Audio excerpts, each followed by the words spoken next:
Trop d'attentes et peu de réponses. Pour Fabienne Elisor, 1 an après la mort de Claudie, son mari, il est difficile de cacher son impatience. Elle espère que le ou les auteurs du meurtre de son époux soient au plus vite arrêtés et jugés.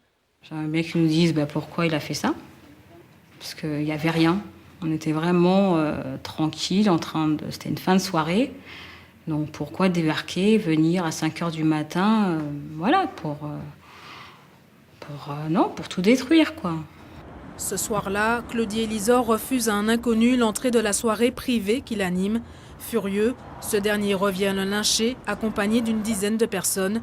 Le Guadeloupéen décède des suites de ses blessures 4 jours plus tard. 1 an après, son prévenu est incarcéré. Il s'est lui-même rendu au commissariat et reconnaît uniquement l'altercation avec le DJ. Depuis, selon la partie civile, l'enquête est au point mort. Tout le monde, ou à peu près, est capable de dire, sinon l'identité précise de ceux qui sont intervenus, du moins à quelle bande ils appartiennent. On sait où les localiser. Ils n'ont toujours pas été interpellés. Un deuxième homme, fortement soupçonné d'être l'auteur des coups mortels, serait aujourd'hui en fuite au Sénégal. Pour la famille de la victime, sa cavale est une autre aberration dans l'enquête. Tant que mandat d'arrêt international, moi je m'interroge. Avec le Sénégal, on a déjà vu que ça fonctionnait dans d'autres affaires.